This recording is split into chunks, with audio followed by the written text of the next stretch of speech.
वाशिम जिल्ह्यातील कारंजा लाड तालुक्यातील काजळेश्वर गावातील एका मतिमंद अल्पवयीन तरुणीचा नग्नावस्थेतील मृतदेह आढळल्यानं एकच खळबळ उडाली। ही घटना शुक्रवार दिनांक 30 मे रोजी संध्याकाळी 5 ते 5:30 दरम्यान खेरडा काजळेश्वर मार्गावरील स्थानिक विमा प्रकल्पाच्या पुलाखाली उघडकीस आली। घटनेची माहिती मिळताच काजळेश्वरचे उपसरपंच पोलीस पाटील आणि तंटामुक्ती अध्यक्ष घटनास्थळी दाखल झाले। घटनेची माहिती ग्रामीण पोलिसांना देण्यात आली। त्यानुसार पोलीस उपविभागीय अधिकारी प्रदीप पाडवी, कारंजा लाड ग्रामीण पोलीस स्टेशनचे ठाणेदार प्रवीण खंडारे यांनी पोलीस कर्मचाऱ्यांसह घटनास्थळी धाव घेतली। पंचनामा करून मृतदेह उत्तरीय तपासणीसाठी कारंजा उपजिल्हा रुग्णालयात आणण्यात आला।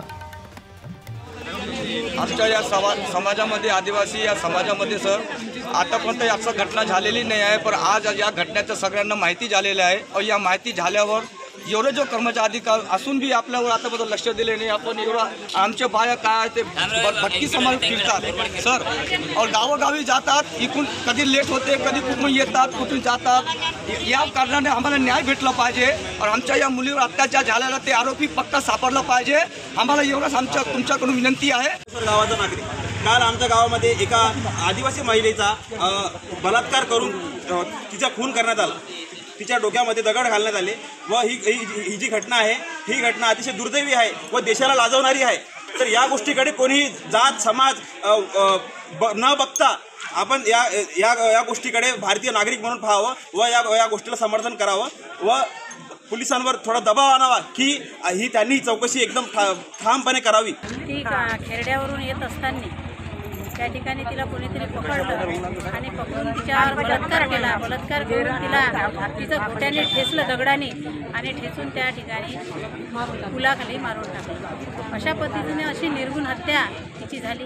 हा खूप मोठा अत्याचार या ठिकाणी घडला आणि ह्या आदिवासी महिला आहेत आणि ह्या मुसाफिरीवर हर गावामध्ये फिरत राहतात। त्यांच्या नैतुन्या मुली आहे, कारण गावामध्ये रोजगार नसल्यामुळे एका ठिकाणी जर यांना रोजगार दिला त्यांना फिरायचंही नाही। कालपासून यंत्रणा पोलीस यंत्रणासुद्धा या ठिकाणी तैनात आहे।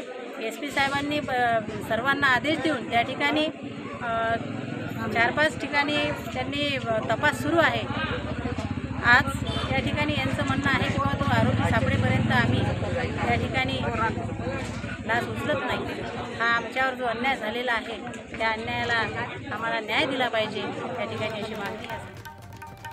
दरम्यान 2 दिवसापूर्वी ही मुलगी वाट चुकल्यानं कारंजा धनज मार्गावर महाराष्ट्र बहुजन पत्रकार संघाचे जिल्हाध्यक्ष श्री बंडूभाऊ इंगोले यांना आढळली।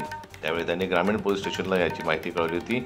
पोलिसांनी तिला कारंजा लाड येथील ग्रामीण पोलीस स्टेशनजवळ पाय ठोकून राहणाऱ्या झोपडीत तिच्या बहिणीचं स्वाधीनही केलं होतं। मृतदेह निर्वस्त्र अवस्थेत असल्यानं आणि चेहरा विद्रूप झाल्यानं बलात्कार करून हत्या केल्याचा संशय व्यक्त केला जात आहे। घटनेचा अधिक तपास पोलीस अधीक्षक अनुज तारे, उपविभागीय पोलीस अधिकारी प्रदीप पाडवी व ग्रामीण पोलीस स्टेशनचे ठाणेदार प्रवीण खंडारे यांच्या मार्गदर्शनात सुरू आहे। जनमत लाईव्ह न्यूज करता वाशिमहून ज्ञानेश्वर वरघट यांची रिपोर्ट।